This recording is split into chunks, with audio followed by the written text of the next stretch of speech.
ama ma thu se yo an se kan nami pi ti ho yo sen bon chawin ni kho pha kain bol ve tunin khoi video diu chu video title le thumbnail ho ne mu diu hitan achi sa date 11 August 2023 ni kho chun jingka vai buni azo zo duty post mun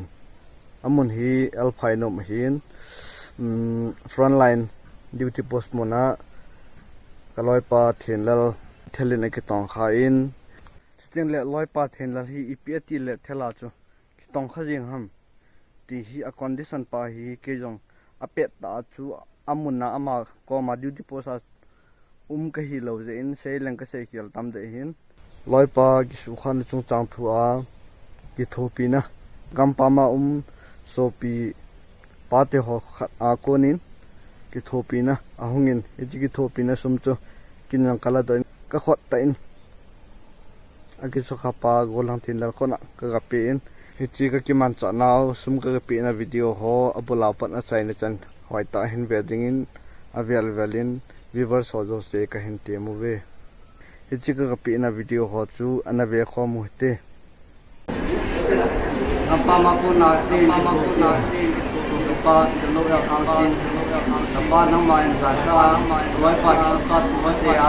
ya lai na ki tu bin de sum kan phol de ya sum sang an min phol ta wa ye wai pa ji apa na apa on kan ne de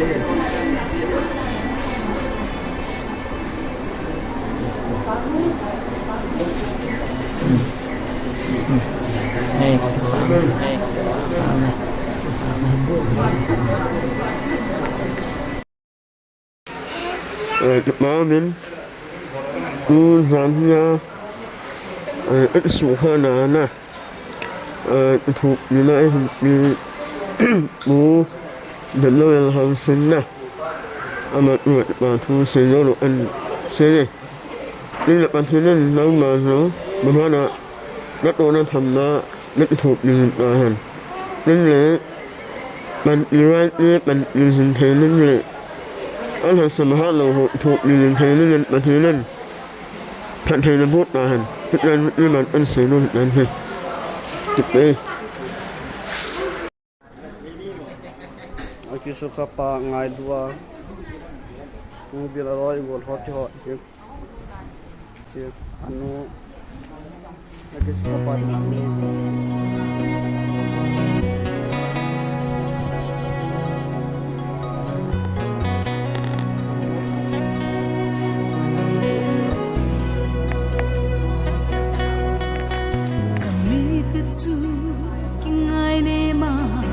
Kamin pana ataw uva asid na ho hindal hatetsu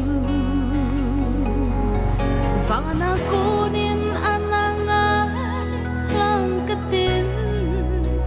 at sonsit na ngay daming ting agam tsu sudam kit ing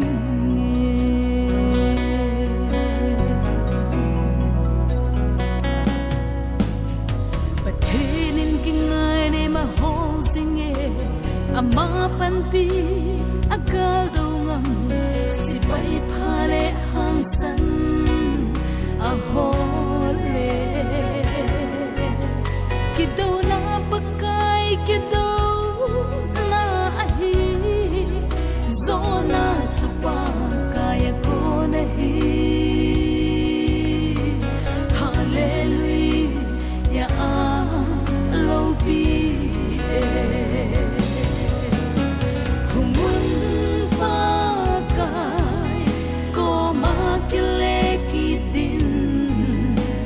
igambu sesatu tunggo thakidingin sethupat oyin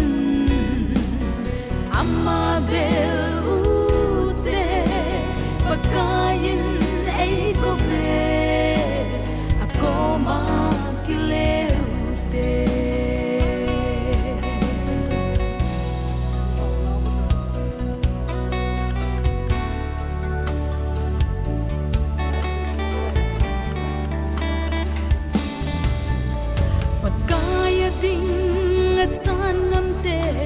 pagkain mi a hol singe nay tulong timpu in tong ute to man day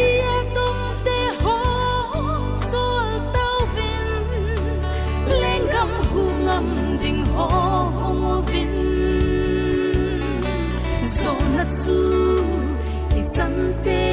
diu ahi humun pakai ko makele kitin igambu sasatsu tungdo tha kitin se thupa choyin amma bel ute pagkain ay ko ve ako makileute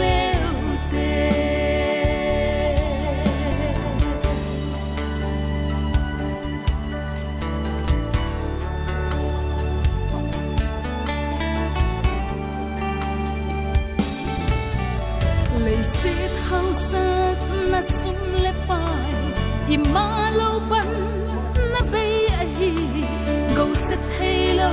ki khol ding in ipagkay Krista ng bao sui ute hitsun ki pa na kimtan din humun Krista si pai ding in humun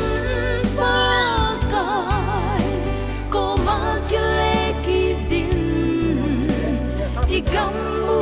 sasatsu gambu sasatsu tungdo tha kitingin se thupa choyin amma bel ute pagkain ay ko ve ako makileute pagkain ay ko ve ako makileute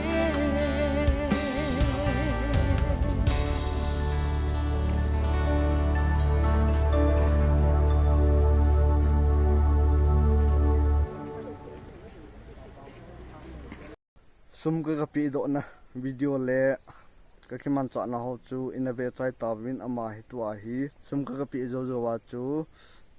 ambulance a YMA te in apu wa hichilang Mizoram lang azot no Mizoram apana Shillong lang azot diu surgery ki bolding hicha chu Shillong lang a ki janding a hi in muntin gamtina om so pi ulen autte honjong I taw nawin gyal do jing hoite steng le video ma sa kana sei front line na am holding nga khatwe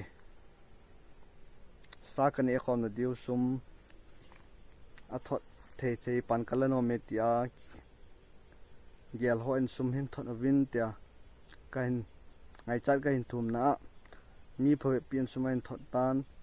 koi tabang pan kalanom na lai nam pia leng ka pan thei pe ne tia sum hin thot no om na lai le noya phone number ki pen ki ja to tin steng le recharge bol ji yang kama mo ji win recharge e bol video mi ka vai mo ji win hi je chun nam pia leng ka pan thei pen tin mi khat mi ni pe recharge bol pi nge tia ki phal na ne o ma le hi che noya ka phone number hin ki ja to hitin ki tho khom ji ga te ade sera ngai chat pen chu taw nai hin taw nai ki hajing hote chan 20 aban video teng le aveleng ki motor ki taw tim namun che wa patheni piwin tin steng le taw nai ki high mil potin nam pi in itu ita hu imot ka wen hang san ten pangjing tin pathin sung pum pangjing hote tuni video a cycle sewal sailing la bon tang kain ngai dam kain thume teng le pan la nom hon nam pi adinga ka pan la thein sun tia pan la nom hon anoya contact number hin ki jamat jeng hote no bon cha ben bye bye